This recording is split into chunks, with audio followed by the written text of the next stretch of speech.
What's going on, guys? Andrew here, welcome back to our video, and today we're going to show you guys how to make a Minecraft 3D text which looks really good on thumbnails and so forth. So yeah, first of all you'll need Photoshop obviously, and you'll need this font right here called Minecrafter 3, which I will be linking in the description down below.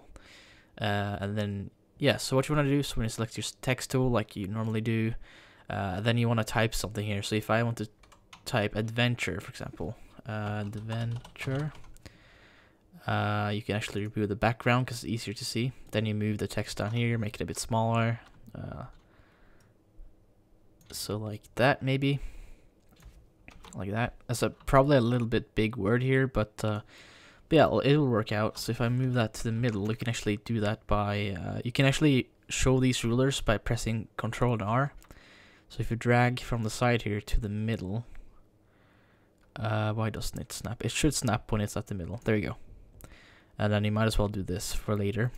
So now you have the middle point here, and you wanna press Command or Control T or Command T on your Mac, and then you can move your text to the exact middle if you are really OCD. You don't need to, but it's kind of nice.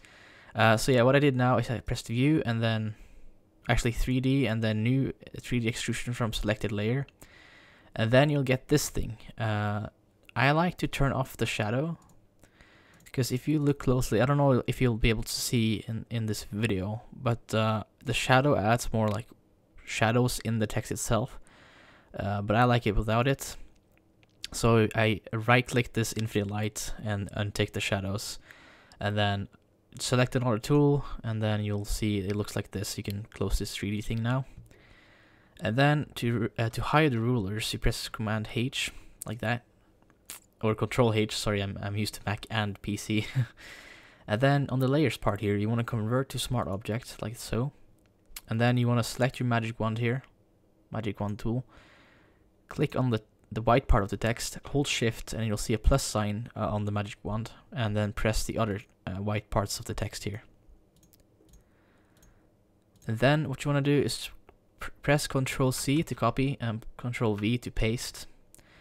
And you will have the white layer here. So what I'm gonna do now is I'm gonna double click on the new layer, the white text layer right here.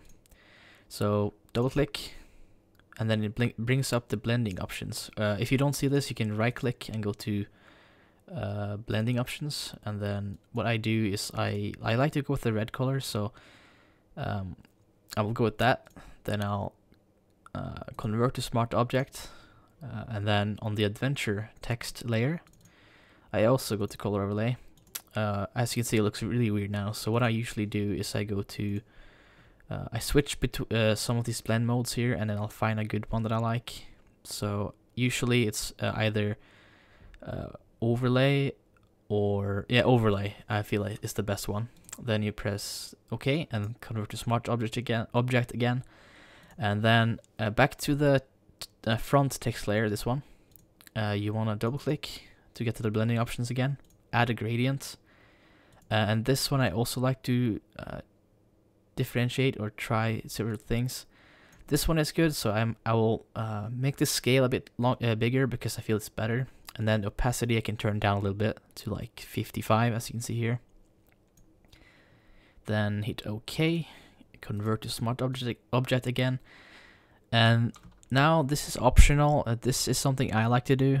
Make a square over the text itself, and then get your fill bucket and the color white. Make a new layer and paste or fill the white in here. And then what you want to do is select your square tool here, and then press Control while clicking on the front text. This text right here. So yeah, press Control while clicking on the picture of the layer 4 here, the text basically. Then right click on the picture thing here and then select inverse. And then you can hit delete while you're on the white box layer that you made. And then what I like to do is I zoom in a little bit, and then I make it a bit smaller by pressing Control T and dragging it down like that. And then you can try and turn the opacity down. But what I have done lately is I actually gone to the colors and made it red. And as you can see, it kind of adds like a nice thing here. So when I do that, I press OK, convert to smart object, opacity, turn it down a little bit. So it has this kind of edge here, which I kind of like. If you didn't understand this, then skip that. That doesn't really matter. And then what I like to do after is to make another square, make a new layer basically, and make another square halfway down the text like this, for example. You can change this however you feel like or whatever. Then fill it with white, and then while you're on the white layer here, press Ctrl and click on the text layer that we made first, and then select inverse and delete. Turn the opacity down a little bit here, like so. 13% is good. Then what I do is I usually select all the layers that I've made recently, and then I convert to smart object. Now you can move this around if you want to. Hold Control down while you move this. And then if you get a background, you can see how it looks right there. So what I usually do now is I add a stroke. Just leave it on the default settings, 3 pixels, and then convert to smart object. Go to blending options again and add drop shadow and outer glow. And on the outer glow, you want to switch the color to black and make it into normal mode. And then you can tinker around with how much things you want to have, how you want the shadow to be. Then, if you want to, you can of course add a Minecraft logo right here. So as you can see, the Minecraft logo is smaller than the adventure logo. What I usually do is I scale it down to fit the logo perfectly underneath. So if I do this right here, and then I can move it up a little bit. You can press Command T and then, or Control T, and then press the up arrow to move just 1 pixel. So in case you want to be really what you call it, precise with that stuff. And you can make it bigger if you want to. And then I will move it here. Then you can add some, blocks. Actually, I'll move this up again to right here. You can add some blocks, whatever you have. Have it in the corner. Sometimes I like having it a bit over. I don't know why. But if you want to have it under, you can do that. And then just add drop shadow and outer glow and whatever have you.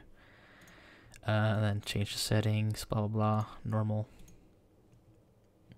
Yeah, so you can basically tinker around with that. I don't know, I think this looks really nice. If you guys didn't understand this, please let me know and I'll try and explain it a bit better. And you might have to watch this a few times to understand it. And yeah, but yeah, as you can see, it's a really good result. You don't actually need to use the Minecraft font. You can use any font you want really, but it should be a bit pixelated because it's a bit better then. So if I type test